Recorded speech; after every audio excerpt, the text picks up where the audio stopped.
latihan kita ni simple. Ya. Latihan kita ni tanamkan di dalam solat ilmu-ilmu kebaikan. Yang pertama, kita gerak takbiratul ihram terlebih dahulu. Ini adalah simbol pelepasan.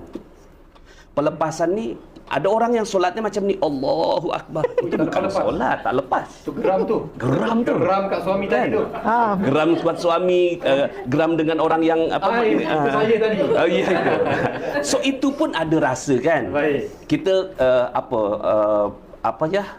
Manusiawi. Yeah. Ketika kita marah ada orang yang potong kita dari belakang. So andaikan itu kejadiannya pukul 10. Jam 10. Jam 1 siang kan zuhur. Ya. So, ya Allah, aku tadi geram sangat, ya Allah. So, saya lepaskan hari ini. Ya. So, zuhur tu lepas. Let go. Let go, let it go. Ya, lepaskan, ya, bayangkan semua, serahkan kepada Allah. Release, forget Release. Release, forget and forgive. Ya, so ini release, ya. Forget itu tanda dia. Kalau kita masih ada ingat pada satu kejadian, berarti kita belum release. So tanda dia adalah release, lepas tu forget and forgive. Maafkan, karena semua kejadian itu datang dari Allah. Semua. Forget dulu. Ada orang yang saya dah release, ya, tapi saya tak nak lupakan dia. So ini mungkin kita tak boleh melupakan seterusnya, semuanya kita tak boleh melupakan, tapi melupakan detail peristiwa dia. Misalnya, ini kan wanita ni ahli sejarah. Wah. Pernah tak kamu dipukul suami? Wah, cari cerita panjang kan? Iklan. Tapi lepas dia melakukan release, forget and forgive tu, ya, dia pernah tak dipukul suami? Ya, siapalah yang pernikahannya sempurna. Saya pun tak sempurna juga. Tapi kalau ditanya, saya dah tak ingat lagi. Itu dia berarti dia forget. Nah, kalau dia masih ingat hari Rabu, 2 hari bulan Disember, pakai baju merah kan, lepas tu ada solawat di masjid, so dia ingat semua peristiwa tu, oh berarti dia belum forget. Macam mana dia mau forgive kalau dia tak forget? So dia forget dulu. Jadi release, forget and forgive. Lepas tu ini, ya, ini adalah bahagia tanpa syarat. So hormon oksitosin ini kena keluar masa kita seperti ini. Makanya kita buat latihan tu ketika solat tu, bayangkan, ya, ketika kita bersedekap ni seperti bayi yang dipeluk ibunya sendiri. Tenang, damai. So hormon itu yang keluar. Masya Allah. So ini adalah pelepasan, serahkan kepada Allah. Ini namanya tawakal. Ya, lepas ini adalah bahagia tanpa syarat, syukur. Ya, tawakal syukur, tawakal syukur, tawakal syukur. Latihan macam kita mengangkat beban lah. Kita latihan tawakal syukur, tawakal syukur, tawakal syukur. Nah, syukur ni dia kena harus ada dalam hati dia bahwa Allah dah terima semua apa yang dilepas tadi. Kan apapun energi, memori itu, memori kita, ingatan kita itu kan semua energi. Kejadian apa yang terjadi pada diri kita energi. So kita lepas macam ni, energi lepas. Ya. Kemudian ini bahagia tanpa syarat. Kemudian lepas tu Rokok. Ya, baca Al-Fatihah. Al-Fatihah dan ayat yang dibacakan itu adalah menggetarkan hati dengan Al-Quran. So Al-Quran adalah obat. Tapi obat tu, kalau hormon oksitosin tak keluar, obat pun tak boleh masuk. Nanti Bunda yang jelaskan lah ini. Ketika kita tenang, ayat Al-Quran tu boleh masuk. Dia boleh healing kita. Nah, selama ini kenapa solat kita tak jadi latihan? Kita masih begini. Ayat Al-Quran tak masuk pun. Tapi ketika kita lepas, ya Allah, aku serahkan tadi orang yang potong jalan aku, ya Allah. Kemudian, bahagia sangat jumpa dengan engkau. Ya, lepas tu, Allah Subhanahu Wa Taala, ya, Al-Fatihah itu jadi nikmat. Baca apapun kita jadi nikmat. Lepas tu, ini posisi ruku. Ruku ini ridha. Ridha ni zero position. Kepala dengan yang belakang ni dia sama. Ya, sejajar. So ini adalah simbol kita ridha dengan apapun yang Allah bagi. Apa beda ikhlas dengan ridha? Ikhlas ni rela memberi. Baik. Okey, ikhlas. Nah, ridha rela menerima. Jadi kalau kita bagi, ya, saya bagi anak yatim 100 ringgit. Saya bagi anak yatim 100 ringgit. So saya ikhlas. Anak yatim ni menerima 100 ringgit, dia ridha menerima. Kawan dia pula sebelah dapat 200 ringgit. Oh, tadi tak redha lah ni. Goyang. Oh ya, itu dia compare. So ketika kita compare, ridha tu goyang. Goyang mana? Tadi nak bawa mana? Goyang ni. Goyang. Awalnya tak punya kan? Betul. Dia dikasih 100 ringgit, ya. Sudah ada. Ini saya kasih 200 ringgit. Kita sama kan? Kenapa kamu dapat lebih banyak daripada saya? Ya. Awalnya pun dia tak dapat juga. Ya, betul. So goyang. So ridha ni dia tak boleh goyang. Ridha ini adalah posisi di mana dia kena straight lurus dan tak ada tengok-tengok semua, hanya ridha dengan apa yang Allah bagi. Masya-Allah. So kita latihan, kita kena latihan pada saat rukuk tu, hati, ya Allah aku ridha. Hari ini ya Allah adalah hari terbaik dalam hidup aku. Tak ada yang saya dapatkan kecuali ya kebahagiaan hari ini. Lepas tu berdiri. Nah, berdiri ni ya adalah vision. Ya, LOP, kita sebutnya LOP, Law of Projection. So ya Allah, aku yakin apapun dalam kondisi saya rendah, dijatuhkan, disakiti, tapi ada masa saya bangkit kembali.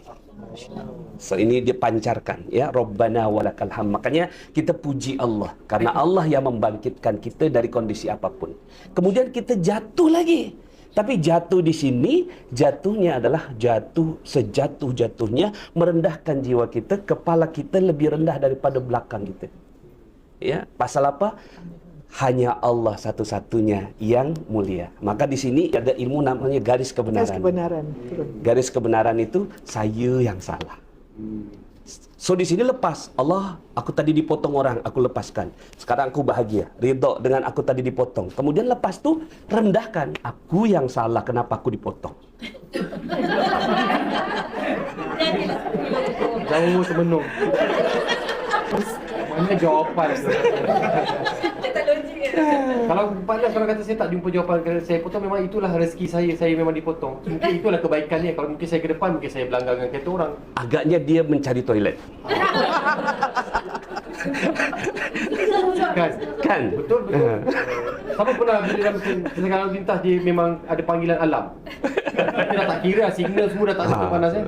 Ya. Betul. Baik, seterusnya panas. Seterusnya, lepas tu ketika kita dah rendah, sudah jadikan kita ni banyak hinanya, Allah yang mulia, lepas tu bolehlah kita meminta kepada Allah Subhanahu Wa Taala. Makanya satu-satunya bagian kita meminta kepada Allah adalah duduk di antara dua sujud.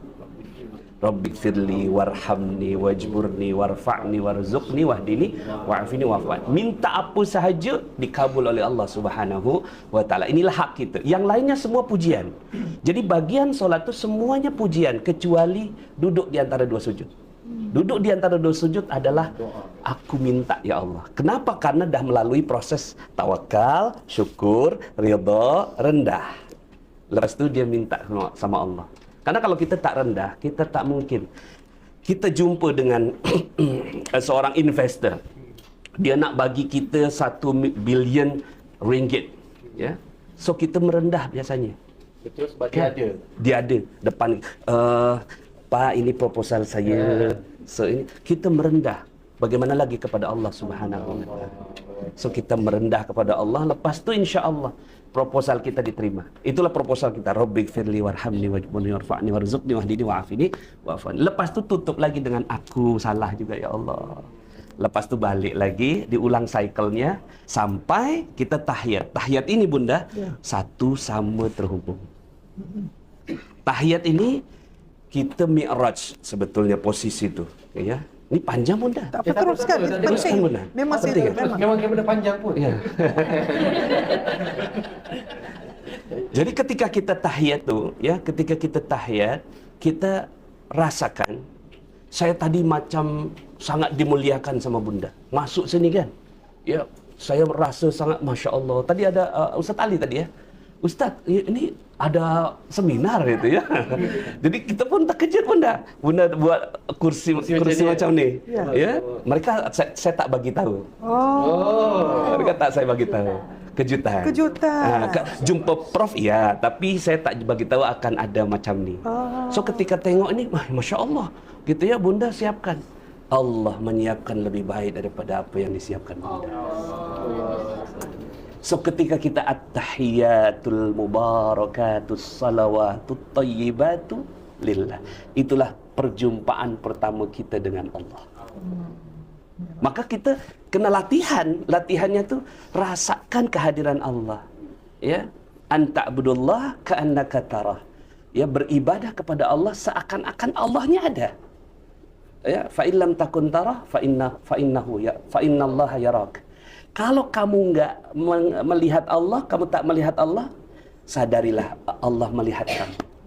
So, yang kita kena dapatkan tu adalah perasaan bahwa Allah hadir. Maka at-tahiyatul mubarakat, ya Allah, Engkau hadir dalam salatku. Nah, ini perasaan seperti ini kalau dikaji malam hari kita meneteskan air mata. Ya. Kemudian lepas tu kita diundang, dijemput oleh Allah Subhanahu wa taala dalam satu majlis yang mulia. Ya Allah buka majlis itu bagi sesiapa yang dimuliakan oleh Allah Subhanahu wa taala. Kita senang kan? Lepas tu pas masuk sini kan, kita tengok siapa yang ada di sini, siapa yang ada kat sini ya. Ternyata ada kat sini ada Presiden Prabowo Subianto ya. Lepas tu sebelah sini ada Perdana Menteri sekarang siapa namanya? Anwar Ibrahim. Pasal banyak sekali kan di sini ganti-ganti kan. Kalau di Indonesia 10 tahun baru ganti. Ya. Ada Prabowo, ada Anwar Ibrahim, ada Presiden Donald Trump, ada orang penting semua. Top ya, top orang-orang penting semua yang ada kat sini. Ketika kita dah masuk, Masya Allah, semua orang penting kat sini. Siapa orang paling penting? Assalamualaikum ayyuhan nabi wa rahmatullahi wabarakatuh. Maka ketika kita tengok, ya Allah, Nabi ada kat sini. Jadi solat tu kita kena hadirkan Nabi persis di depan kita. Maka lepas solat, apa yang kita lakukan? Hanya ada satu pertanyaan. Apakah Nabi bahagia dengan saya? Apakah Nabi tersenyum dengan saya? Apakah yang saya lakukan ini Allah membuat Nabi, Allah terima, Nabi bahagia dengan kita? Kalau itu yang terjadi, solat kita dah settle. Solat kita, Masya Allah. So, setiap solat, kita berjumpa dengan Nabi. Assalamualaikum ni maknanya, ya, ini kata ganti orang yang ada di depan kita. Assalamualaikum. Orangnya ada. Ya. Tapi kalau Abang Talib nak pergi umrah ya, salamkan saya pada Nabi. Ya. Kemudian Nabi jawab waalaihissalam. Ya. Salam juga untuk dia. Ya, kata gantinya hi. Artinya tak ada orangnya. Tapi kalau assalamualaika berarti orangnya ada. Maka dalam sebuah hadis disebutkan sesiapa orang yang membacakan salam kepadaku, Allah kembalikan ruhku pada jasadku untuk menjawab salam orang tersebut. Jadi ketika kita assalamualaikum ya Nabi, maka Nabi itu seperti ada di samping kita. Maka solat itu sedalam itu. Maka kalau kita ini terus solatnya seperti ini, maka insya Allah kita akan berubah Bunda. Akan menjadi orang yang sangat-sangat mudah menghadapi kehidupan ini. Assalamualaikum ayuhan nabiyyu wa rahmatullahi wabarakatuh. Dan bukan hanya Nabi Muhammad SAW ya, saja yang ada dekat situ. Semua Nabi hadir. Ya. Karena itulah makanya kenapa simbol langit pertama Nabi jumpa siapa, langit kedua jumpa siapa, langit ketiga jumpa siapa, sampai langit ketujuh jumpa dengan Nabi Ibrahim alaihissalam. Artinya maknanya memang itu yang dibawa gitu. Ketika kita solat tu kita jumpa dengan semua Nabi. Sebelum naik bertolak ke atas langit pun Nabi memimpin solat di hadapan 300.000 Nabi di belakangnya. Nah lepas tu assalamu alaina wa ala ibadillahis salihin.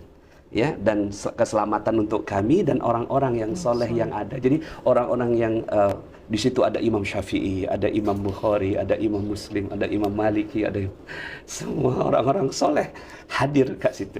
So kalau ini yang terjadi, kita ni tak nak selesai solat kita. Kan? Ya, kita tak nak bangun karena kita jumpa dengan orang-orang soleh. So hati kita tersambung, satu sama terhubung. Kalau tadi dengan semua orang tu kita kena 10, dengan emak kita 10, dengan bapak kita 10, dengan isteri kita 10, dengan anak pertama, kedua, ketiga 10, dengan penjual es teh 10, dengan penceramah tu 10, dengan Nabi 10, dengan Imam Syafi'i 10. Pertanyaannya, kita dah tersambung itukah dengan mereka semua? So ini bab tentang macam mana kita menyambungkan hati dengan orang-orang yang mulia, ya, yang sepatutnya